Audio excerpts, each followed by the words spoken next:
Oh, hello. My name is Hollie and I am a vampire. You're an idiot. You know that these teeth, because I grind them because of the stress, are really flat now. But when I was a kid, they used to be really, really sharp, and I used to be able to like get them over my lip, and I looked like a little vampire. Great.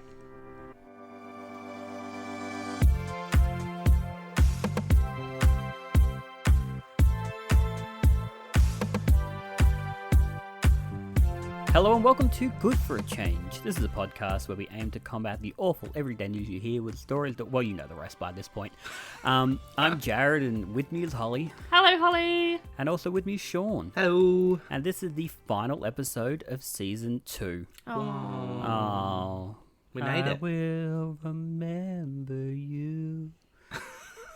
I hope so. I don't know what the song is, but season 2 would have rhymed with that. And if I knew what the song was, You could have gone I another could have one. done a really Will remember me. I think that's how it It goes. didn't I have rhyme. no idea. Oh, no. rhyme. No, Whatever. that's no No, good. that's a real song though, I think. I have no idea. I'm just going to start singing You Can Call Me Al instead. yeah. How are we going? Are we all sad? Yeah. Yeah, but in a good way. I don't think it's in our manifesto to be sad. No, we're jolly. We're jolly. Jolly Holly.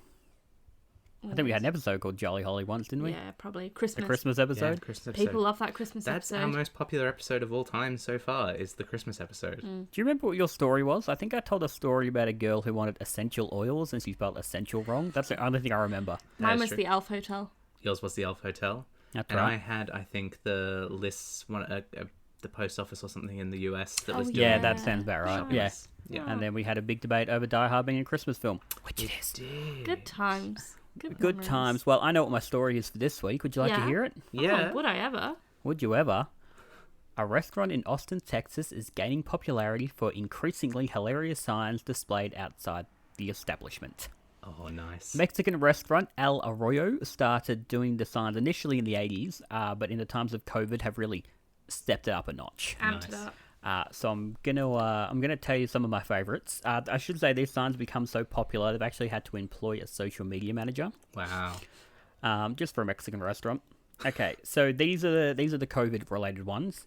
I never imagined I'd go up to a bank teller with a mask and ask for money. Don't you feel weird going into the bank with your face where you're like, this feels illegal, doesn't it? Yeah. Just remember, someone out there is quarantined with your ex. In 20 years, the world will be run by people homeschooled by day drinkers. I just realised my trash goes out more than me. True. That's honestly accurate. I need social distancing from my fridge. I really feel that one. I feel that one in my core. I spoke to my nan today and I was like, I'm hungry, and she said, don't know why, you look 6 months pregnant. And I went, thanks nan, appreciate that. It was a It's solid a burn. grandparent thing. It was a solid grandparent burn, I'll thing, give her that. My favourite one for the COVID related ones were, have we tried putting 2020 in rice? Nice. I really enjoyed that one. There are some non-COVID signs that I really enjoyed. Is your refrigerator running? Because I might vote for it. Real timely at the moment. What if soy milk is just regular milk introducing itself in Spanish? Oh, no. And my personal favourite one, and something I feel quite deeply sort of cut me to the core, and we'll talk about it a little after this, is we think we're all smart until we try to turn on someone else's shower. That's So accurate. Oh my goodness. I don't know if you remember, but at the wedding, I know we talked about the wedding in last week's episode or the episode before, but the shower in my family's accommodation, for some reason, in the UK, they have these power shower things where you've got to like switch on a power switch to turn on the power, and I could Because not. you can't have electricity in the bathroom. Well, okay. Health and safety. Anyway, I couldn't find the switch for this shower, so I'm standing there on my wedding day trying to have a shower, panicking because I can't switch He's the shower calling on. me. He's not allowed to call me. He's calling me. No, I'm pretty sure the rule was you speak to me, I speak to Anna, Holly's sister, and then Anna speaks to her. I just needed a shower as quick as possible, and so we're trying to find the switch. Turns out the switch was in another room. Crazy. Yeah. Well, if you remember guys, when I got to your house in England, I've been on the plane for 24 hours. I was all gross and yuck, and I was like, all right, I'm going to get in the shower. And because I shower like a normal person, there's 2 dials. There's one for hot and one for cold. And I've been to many countries around the world, and they all have the same. England, however, is like, nah, let's not do that. Let's do something different. Let's have one for heat and one for pressure. For power, yeah. Yeah, right? Sensible. Like, I'm starting to realise why everybody left England. Yeah, we've got... They were sick of cold showers. Sick of cold showers, yeah. Right, yeah, so I've turned the shower on, and thinking I was turning one on cold and one on hot. I ended up, I think it was 3 days before I was too proud to say to you, I'm having cold showers, I can't figure out how to use it. And then finally I said to Hollie, right, I can't keep doing this, I can't have cold showers for 6 weeks. Yeah. Hollie, can you please show me how to use it? And you've just come up and gone, yeah, this. And I'm like, oh, that makes so much more sense. And then I had lovely warm showers. Yeah, beautiful showers. I should say, though, I think every country I went to during that trip that wasn't England had normal showers. Well, you mean the opposite of normal showers, because a normal shower is... I mean, the shower that we've got here is that. It's just one, It's just one handle. You pull the handle out, that's the pressure. Is it? And then you left or right, left or right is hot or cold. Sensible. Don't know. Why? It's not a kitchen tap. It saves faff. There's no faff with that. You just... There's all the faff. I want it warmer, I want it colder, I want it stronger, I want it... It's all in one... Yeah, okay, that's fine that it's all in one, but England had it in 2. That's true. just made to be confusing. Yeah, So I think so. appreciate Al Aurora of bringing attention to this pandemic. I'm not talking about COVID, I'm talking about English showers. The shower. English showers. Yeah. I love a funny sign. And the funniest sign I've ever seen in my life was near my dentist when I was a child. There was a Chinese restaurant, and I kid you not, it was called the Pooping Palace. Hilarious. It was spelled P-U-P-I-N-G, but the Pooping Palace, I was like, no, you can't call your restaurant that.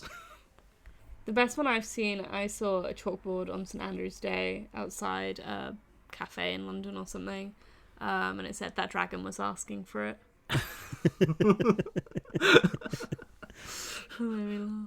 I used to draw the chalkboard signs when I worked when I was a kid, all the way through to honestly now. I used to write the menus at the sailing club that I used to work at, and then when I worked in a cafe and a bookshop, I wrote the whole wall menu. You know, when you go into a really hipstery cafe and it's all on the... One of my proudest moments. I loved that. I'd have real anxiety doing that I'd spell one thing wrong and not realise. And then the whole And thing. every single person would come in and go, you spelt soup with a Q. And I'd be like, how did I do that? It's Scoop, actually. Have some respect. We just did, for one of our family theme nights that we've been doing throughout this whole lockdown process, we did a share-themed cocktail starter. And so we did a big sign... as in Cher the singer. So we did a big sign that was... Did you have a share plate? Oh, we should have. Oh, we did have a share plate, actually. Yeah, we did have a share plate. But we had a big sign and it said, share a drink with us. Oh, I think Hollie put that on Instagram and I wrote, you're the worst. I was very proud of that. There was some... We I put a lot of time into that. did some parody name cocktails. So there was If I Could Turn Back Lime. Classic. It's in His Fizz. And... I got Cuke, babe. I got Cuke, babe. Cuke being baby cucumbers. What about do you believe in life after Scotch? I mean, it's not clever, but it's a name. It's a name. Speaking of building things in a creative way, it's tenuous. loose, but it's there. My throw this week is honestly one of the best things I've ever seen on the internet. Okay. I feel like we say that every week. No. At least one of us says that every week. It's usually me. Every week I have a really good time on the internet. So, there is a YouTuber whose name is Simone Giertz. Yes. And she makes useless robots and she makes useless inventions and all kinds of, wild All things. types of... she calls herself the queen of shirty robots. Shirty robots. There was that one with the many knives that cut the Yes, vegetables. she's done that. She did one that was like a popcorn feeder that would get popcorn out of her hat. And then the hand that slaps you awake, and that's the alarm clock. Yeah, she's great. So recently, she has posted onto her YouTube channel a photo booth for dogs. And what it is a box made of Lego. She teamed up with Lego to make it. It's full of Lego technology. And basically, she's got a dog whose name is Commander Scraps. It's got 3 legs. And she wanted the dog to take pictures of itself. So the dog goes into the tiny photo booth, stands on a pedal, which signals the GoPro, and also a treat releasing system. It eats the treat, it takes a picture, and it's genius. It's very clever. I've watched the video. It is very clever. I have also watched this video. Yeah, I watched it and went, well, now they need to do one of those Lego ideas and fund that. Dog photo booths for everyone. Dog photo booth, please. Yeah, that's what I want. I want to be able to have dog selfies. Because our dog... doesn't like the camera. She doesn't like the camera. She's very camera shy, but I think you could trick her with treats. Well, she does love treats. Hates cameras, loves treats. Yeah. So I feel like the combo of the two, you would end up with some... I find most of the photos I get of your dog are when she's asleep on someone. Yeah. Usually your sister. She'll send me a photo of Lexi asleep on her. Yeah. It's the safest time to get a photo. Yeah. Yeah, I think I've got that one of her when I sat down and she crawled on top of me. And because she thinks she's a tiny little lap dog when she's the biggest dog in the world. Yeah, that's true. Yeah. That is very true. But she's very cute. Yeah. You've got like a 4-second window to get a picture of her, and I always try and get them in portrait mode because I've got the technology. Yes. So why not use it, you know? And every time I miss it. Well, the thing about the portrait mode is that you have to be at a certain distance. Like, you can't just go click straight away. You have to get it. Yeah. So it goes, okay, you're in the right... it always says, be 2.5 meters away. Don't tell me what to do. Yeah, calm down, Apple. Calm down, Apple. You're being stupid. Yeah, it's way too quick. And also because her face is obviously the face of a dog and not a person, it does take a little longer for it to like understand that that's what I'm trying to take a picture of. Yeah. That is true. But if you had a Lego built system that she took the pictures with, that would solve all the problems. It would solve all the problems. All right, well, it's time, Simone. I've always called it Giertz, but obviously that's not her name. Yet. Partner with Lego and get that going. And I should just say, little teaser for a little later on today in the podcast. What's good in my life also has to do with Lego. You two will already know exactly what I'm going to be talking like I know about. what it is, but we'll get to that. Maybe I need to change what's good in my life. Yeah, you do. Oh dear. If you could build anything out of Lego, we watched the Lego House documentary this week. Yep, I've seen that. And that was a good time. What would you build? Like big scale. Big scale. Big scale. Ooh. I'd like, you know what I'd really like, and this purely because I'm a narcissist, I'd like a big Lego me. I was literally thinking the same thing, and that's really embarrassing. Yeah, well, you are a narcissist as well. Massive narcissist. Do you know what I think would be good? And just thinking about it as the Lego House, which is the museum of Lego where they make it. They have that big tree in the middle of the foyer. Yeah. Building a big Christmas tree out of Lego. Yeah. And then each year you could make different decorations and stick them on. I like that. I'd like like a big Kermit the Frog. That would also be good. But I also wouldn't want I won't want like a minifig Kermit the Frog looking like statue. I want an actual like make it look like the thing. And he's not huge. No. So I feel like it could probably be achievable if you went online, because a lot of people make these, fan designs and put them up, and then you can actually go on Lego and order specific pieces. Yeah. So I feel like it's not impossible. So if someone wants to do that, that'd be great. Have a browse. It'll be on there. What would you build, Hollie, besides yourself? I would build a Lego dog to put in a normal photo booth. Clever. Yeah. Yeah. That might be one of the wittiest jokes you've made on this podcast. Thanks, mate. You're welcome. I'm actually very funny. I don't know if you've noticed, but I am a comedy genius. Sorry, just speaking of dogs, we've had a guy come to do some house stuff around our house. He's an old family friend, and he's brought his puppy, and he's 10 weeks old, and his name's River, and we're best friends. Oh, I've seen the pictures. Yeah. It's very cute. It is the cutest little dog in the world. He will just, he came into my room the other day, and I picked him up, and he snuggled up next to me, and we laid there for about 45 minutes just dozing together. It was lovely. Is there nothing more cute than when a dog cuddles up to you? Yeah.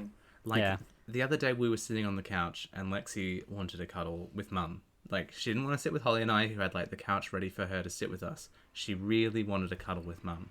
And Mum at first was like, oh, I don't know if I want this, you know, and then let the dog up on her lap. And then all of a sudden, Lexi curls herself in, tucks her head in on her chest, and, like, really cuddles in. Big and at that point, Mum changed track as well. She went from, I don't want to cuddle, to, oh my goodness, this is too adorably Take a cute. picture!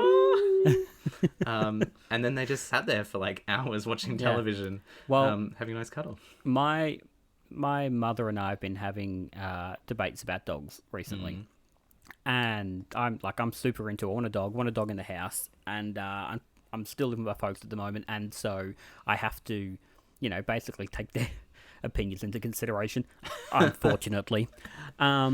And so my mum, for like the last couple of years, been saying, no, we don't need another dog. We don't need another dog. I don't want a dog in the house. And so the other day when this puppy was here, my dad called me into the lounge room and my mum was asleep on the couch with the dog snuggling up. And now the dog hasn't jumped up. My mum's had to pick him up and cuddle him. And I just took a photo and went, you've lost all credibility. That is the only evidence I need. That is it. I'm blackmailing you with this Jimmo puppy picture. will be here next week, my friend. Well, I also have a story not about dogs, unfortunately. Oh, turn it off. It's not worth it. But about making things. And as this episode is coming out during the spooky season, just in time for Halloween, I thought I would go with a bit of a spooky thing I discovered recently that I'm very excited about.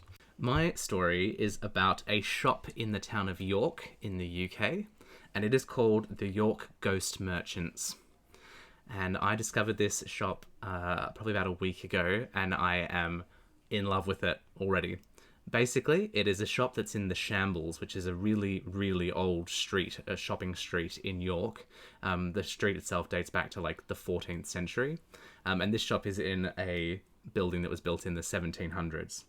And they sell ghosts. I've got many questions. You've got many questions? Well, they're calling themselves the most haunted shop in York because they have over 1,000 ghosts on sale that you can buy.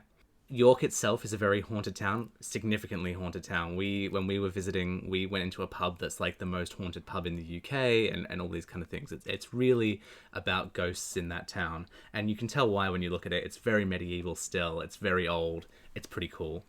And because of that, these people wanted to make a York souvenir that tourists could come and take home with them that reflected York, reflected that ghost town status, without being something that was sort of made in the Far East and then brought over to the UK and then taken back by tourists from the Far East to go back again. So there's all that travel. They wanted to make something locally. They wanted to make something unique and collectible and that pays tribute to York. And they've made these ghosts.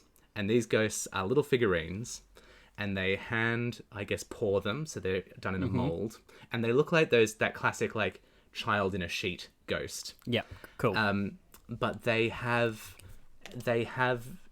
designed them in ways that no two ghosts are alike. So whatever they pour into it, it always changes on the pour depending on how it pours in. Yeah. And so it's a bit like vinyl toys, I guess, how you can paint in different styles or they come in different styles and things. And they have thousands of these ghosts, and they do like limited edition drops and things of them. So here's a picture, Jarrod, and we'll show you on the Instagram. I don't know what I was like. You said the child on the sheet. I wasn't quite expecting that.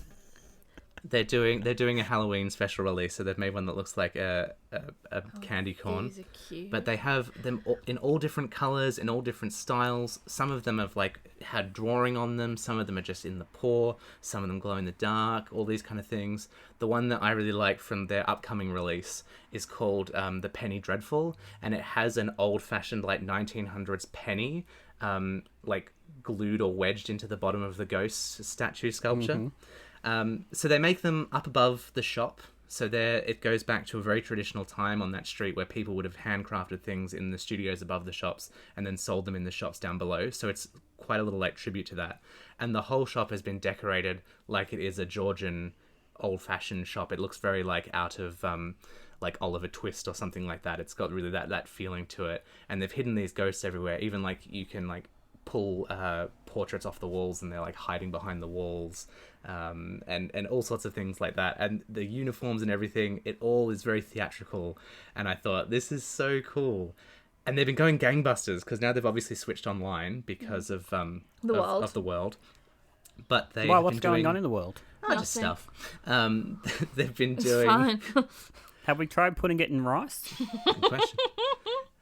They've been doing these limited edition drops, so they don't sell them online all the time. It's like they only sell them at like 7:00 on a Friday evening. And it's become this thing where they're selling out within 90 seconds because they do these small batch numbers of these ghosts. Yep. And they've become this collector's item that people want. And the people that are fans of this store now, they call it like, oh, I hope I catch a ghost on Friday night. And I love that concept that now it's like catching one of their actual physical ghosts is as difficult as like trying to get evidence of a ghost in real life. I love that. So funny. They are cute. They are cute. Let me tell you about York. Let's talk about York, and then I want to talk about ghost hunting. Great. So we went to York one time. One time I've been to York. And when we went to York, classic me going anywhere style, it was literally pouring with rain. And not little pouring. Like, imagine someone had buckets over your head for a full hour. Just torrential. It was so bad. So, like, the shambles are cool, but all I can think about when I think of the shambles is the river that runs down the middle of the shambles. And the waterfalls coming off. They're old medieval timber houses kind of thing, and just the waterfalls coming off the houses. Yeah, I can imagine. It was so wet. It was very... I mean, well, would you like to maybe very quickly talk about the Halloween we spent together 3 years ago? Yeah. Yeah, that was fun. So Hollie's father decides to take us to how old? Sorry, Hollie, is this graveyard? It was at least there in the 11th century, maybe Okay, earlier. so we're going A long time ago. 1,000 years ago. Yeah. Decides to take us to the cemetery at it was 10:30, 11 o'clock at night. Yeah, we just dropped off the tables and the chairs, hadn't we? Yes, for your wedding. So we've gone into this cemetery. And already it's got a weird vibe about it because it's Halloween. We're in a 1,000-year-old cemetery, pitch black at like 11 o'clock at night. And I don't know what I believe. I really don't. But there were some weird things going on in that cemetery. I had a very casual time in the cemetery. Well, I didn't. I stood underneath a tree at one point and next to like one of those graves that's like not a gravestone, but one of those whole like boxes kind of thing above the ground. Yeah. And I felt like someone tickling me behind the ear, and it was only in this one specific spot, and there was no wind. That's the important thing. You could tell because I was under the tree and there was no wind happening. There was no moving of the trees, but there was something definitely tickling behind my ear. Well, if you remember, wind would it would start to be windy, but really suddenly, it would all of a sudden a bunch of wind would come. And I remember, was it you, Hollie? You and I sort of were trying to figure out where this wind was coming from because physically, the idea of physics, this wind could not have been coming from anywhere. Yeah, the priory was in the way. Yeah, the entire church is in the way, and it was a massive church, and we are I think we got within a foot of this church, and the wind was blowing in our faces.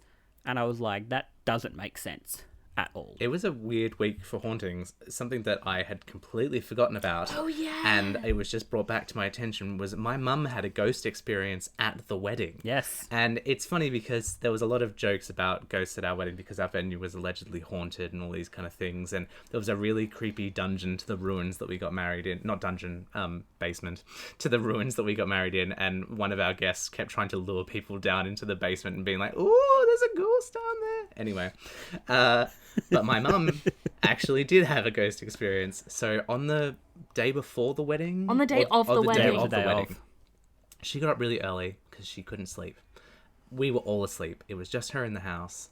Well, it was my family in the house. And my family are all adults. There were there were no children in the house, so this prefaces that something's going to happen that's a bit younger than us.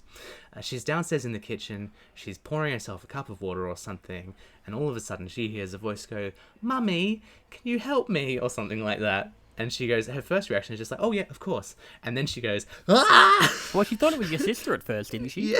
Yeah. I think something like that. But she was like, it had a British accent. Your sister does not have a British accent. Yeah. Tiny British child. And you weren't in the No, I was in the next house. And also it'd be along. weird for you to call Sean's mum Mummy, especially considering your mum was also in the building. Well, I mean, we'll very quickly talk about the basement. Yes, talk about the basement. So we should say that, everything Apple Durham House? Apple Durham House. If you look up Apple Durham House on Google, you will find a bunch of, oh my god, it's so haunted, so haunted. And I was real excited for it. I was like, yeah, let's like bust some ghosts. Jarrod did turn up with like this weird backpack with a hose on it. It was weird, but... and I had a Bill Murray mask on. But we go down into the basement. And so we should say, Libby was the one, your friend Libby, Hollie, was the one trying to lure people down, and she was doing a terrible job of it. She'd turn around and say, "Oh, Jarrod, Hollie wants you in the basement." And I'd look at her and go, "Libby, Hollie's like literally standing next to me." And she'd be like, "Oh, there's a baby in there." There's a baby! There's a baby in the basement. So finally, I think it was myself, Libby, Matt, and Dan, another one of Hollie's friends, we go, all right, we'll go down there. Unbeknownst to us, but known to Libby, is that Libby's partner has gone down behind us and is started throwing things at us. And we're in pitch blackness in a haunted basement. And he is throwing things, and I would like to say that in the face of, a potential poltergeist, I was like, "Stop it! I'll save us." No, I said some very bad words. I told the baby, the ghost to fork off. I'll keep that safe for work. I said some very bad words. And also, so I was ready to bust some ghosts, and yet here I am. Not ready to bust some ghosts. ghosts. I'm very close off to ghost busting. Yeah. I am a closed door of ghost busting, let me tell you what. Well, if you have any exciting, scary plans for this season, we would love to hear them. Or if you've got any good news in general, you could send it to us at goodforachangepodcast@gmail.com, or you can share it with us on our Facebook group. You just search Good for a Change, and we are the group with the banana in the logo, and we share good news there from around the world. We love to hear stories. Helps us by, cuts down our research time for season 3. That's it. I mean, even the fact that we're not going to be around for a little bit doesn't mean we don't want to hear good news. No. Yeah. Please tell us your good news. Keep it fresh. Keeps the good news banks rolling. Exactly. Absolutely. Now, Sean, can you do me a huge favour for the last time for season 2? Yeah. Can you please tell me what's good in your life? I would love to, Jarrod. Well, some big news in the Sean and Hollie household is that we are about to move. We are moving to Brisbane, which we love, and we're looking forward to going back there. But it has, of course, meant the horrible process of packing, which is not good in my life. But one of the things that was good in my life is because we are moving all of our stuff out of my parents' house, I've been able to delve through some of my old keepsakes and memories and things from the past. And a lot of that was some of my old school diaries from high school. And I'm not talking about Dear Diary. Yeah. But I'm talking about the homework diaries that we used to keep in school. Yeah. And I will say, in maybe the first few years, they were homework diaries. In the later years... Graffiti diaries. They were graffiti diaries. Yeah. That's the 100%. point of them. I actually vaguely remember yours, Sean. Yeah. They just had cartoons all over. Yeah. I literally had one year where every day I drew this cartoon character called Meh. And he was this little, square character. I remember Meh. And every day he had a different, one-panel cartoon adventure, which had usually some kind of wordplay with meh in the title. I'm pretty sure I wrote one or two mehs in there somewhere. You probably would have. And it was hilarious. I just flicked through every page. I was like, should have been packing, but I was just having a chuckle to myself reading all these old cartoons. Yeah, that's always the danger. Yeah. I remember when I was in year 7, my school diary was like immaculate, and if you'd like accidentally got some pen on the cover, you'd get in trouble. And then by year 11, I'd literally drawn all over the cover in oil pastel. Oh no. And it was like, I don't understand why, like, for the first 4 years they were like, if you touch that with a pen, that thing that you own and belongs to you, let me tell you what. I also really liked that at the start of our diary, it had a whole lot of like useful information. I don't know if yours had that, Hollie, but Yes, we had a lot it of did. useful information, and a lot of it was like the rules of the school. And there was like a paragraph, and it's like, I, and then you had to write your name in, do hereby declare that I agree with all the school rules and I will uphold them, you know, kind of thing. And I'm reading it and I'm like, this is ridiculous. Like, how crazy is it that we signed a contract in our diary? In your diary. That we carry around with us every day. I was like, this is such a weird fun. thing. We used to have conjugations, like Spanish conjugations. So it'd be like, I, a boss. But like, why? Like, only half the school learned Spanish. Why was it in there? So it's just been a really nice trip down memory lane, seeing some of this stuff and going like, oh yeah, that happened. And there were things that I'd totally forgotten about that like came back up again. And like for some reason, the week before my birthday, I decided that one day would be known as International Sean Bryan Day. I remember Still International something that Sean we, Bryan Day. Unfortunately, celebrate. Much to the dismay of our friend Belinda, she hates International Sean Bryan Day with a passion. I'm gonna mention that to her. It's coming up later today. Yeah, let her know International Sean Bryan Day is coming. Send away. Get prepared for it. Get prepared for it. But until then, Hollie, Yeah. besides International Sean Bryan Day, what's good in your life? Absolutely nothing. There's nothing else. It's just International Sean Bryan Day. That's all I care about, Jarrod. Yeah, that's fair. That's fair. That is fair. Yeah, I'm also very excited about moving to Brisbane. It's been tumultuous. Really tumultuous. But in packing, similar, we've played a lot of board games that we've had hidden in the cupboards. And also, stupid me, thought I'd be really organised this year and get Sean all of his birthday presents really in advance. And like even in advance of International Sean Bryan Day. Yeah, massive board games. And then I received them in the post and I was like, I'm an idiot. And so I just gave them all to Sean and we've been playing them this week and it's been a good board game week. Yeah, it's been a good board game week. Yeah, I've really enjoyed that too. Good. I'm just going to steal everyone's what's good in their life this week because so far No, I'm not going to steal yours? You're not going to steal mine. Fine, what's yours, Jarrod? What's good in your life? Well, two of my favourite things in the world have come together. Hollie and Finally. Sean. We've been married for 3 years. Oh yeah. No, the two greatest things in my life have come together. Sesame Street, Lego, merged. They are together. So we were talking about Lego ideas earlier. This is actually a Lego idea done by a guy I know. His name's Ivan Guerrero. And he came to us probably 2.5, 3 years ago and was like, hey, I've got this idea. I want to, pitch it to this Lego Ideas. Would you help me with it? It's like, yeah, of course. So not help him with ideas and stuff, but help promote it. Yeah. So he took probably 12 months to really decide what he wanted to do. And then he made all the designs in a program and pitched it. And you've got I can't remember how long it is to actually get 10,000 signatures. I think it's You've like got a while. 3 months. 3 months? And then they extend it once you get past a certain point. I think you got 3 months to get to 2,000 or something like that. And then you've got 6 months or something to get to 10,000. Yeah. And so we were just promoting the heck out of it. I remember. think the first time I promoted it was actually 3 years ago when I was in England with you guys. Oh, there we go. I remember because I didn't write many articles for that 6 weeks, but I remember that was one of them.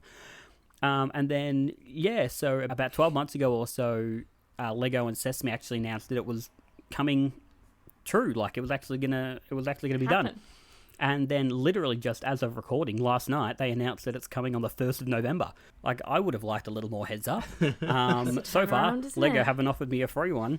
I'm waiting, muppetmindset@gmail.com. So I'm very excited. It's an excellent set. There are a lot of cool details. I was watching the video trailer they did for it. Yeah. And just some of the details are really cool. Guy Smiley on the television set. Yes. that one got Guy me. Smiley, Biff and Sully are on a poster. It's there's a lot there. Ivan has gone to a lot of effort to really include a lot of great things.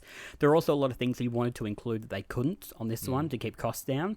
But there's a chance that they may release little packs and stuff without more characters, expansion type things.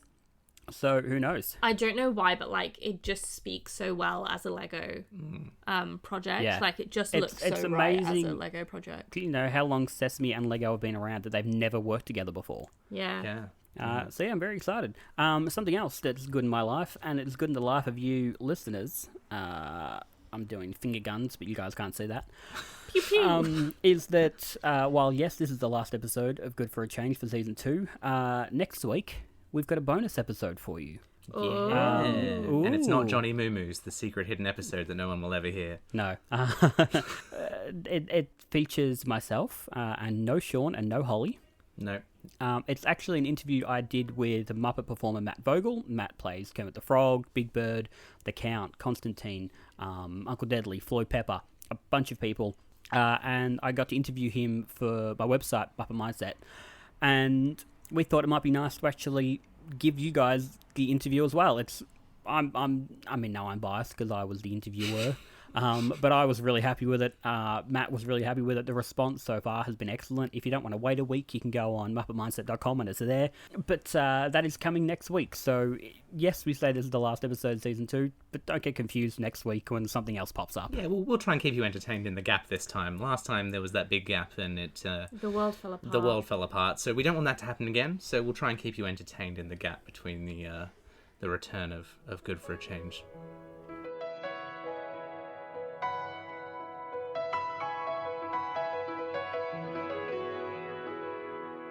And for the last time for season 2, we come out of the wonderful music that I'm definitely playing. You can't prove otherwise. And we begin the wrap up, I guess. I've forgotten how we usually wrap this up. Hollie, do you want to remind me? Do you have news in regards to the policy? Oh, that's a shame that you've forgotten the word. We're going to have to move on. I do have news in regards to the policy. So it's actually coming to the end of the date frame of the policy. I'll just show you that. Yeah. We might renew it. We'll have a look into whether we're going to renew it or not. But as of right now, the policy does still stand. Yeah. Jarrod, could you explain what the policy? Yeah, the policy is 5 stars only. 5-star reviews only. That's the only thing we can accept. Again, part of the policy. We're hoping we can extend it. That's actually why we're ending the season now, because we're going to the lawyers to have a real lengthy discussion. So Sean wants to lower it to 4. We're not okay with that. We're not sure about that. We want to keep it at the 5. So yeah, that's coming up. Also, we do ask. This isn't really part of the proper policy. It's like a part policy. That we just ask that you tell your friends, just a friend or two. That's it. Get a couple of friends. Because now's a great time for them to catch up. Exactly right. Yeah. What else have they got going on? Nothing. Time to catch up on Good for a Change. Absolutely. Before we bring you even more exciting good news. And of course, if you want to see any of the good news elements that we have talked about, the policy. Not the policy. That's not one of the things that we show. Can you show the one that Hollie showed me? Because that might explain why we all laughed. The policy that Hollie showed today just said farts in the middle of the piece of paper. Although it was nicely coloured in. Thank you. Yeah, that was lovely. But if you want to see the actual visual elements that we talk about throughout the show, you can find them over on our Instagram, which is @GoodForAChangePodcast. We try and keep that updated relatively regularly. We've got a lot of followers on there now, which is pretty exciting. So you should come join us there too. As we mentioned earlier, you can send us your good news at goodforachangepodcast@gmail.com. And you can subscribe via Apple, Spotify, all the major podcasting things. We're on YouTube. Honestly, we're just everywhere. We're pretty much global good news celebrities now, I think is pretty safe to say.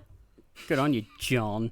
Well, until season 3, thank you very much, Hollie. Thank you, Jarrod. Thank you very much, Sean. I'll see you again soon. Thank you, you're welcome. Thank you very much, Jarrod. You're right, that was lengthy, Sean. Until next time. Bye. Bye. Goodbye.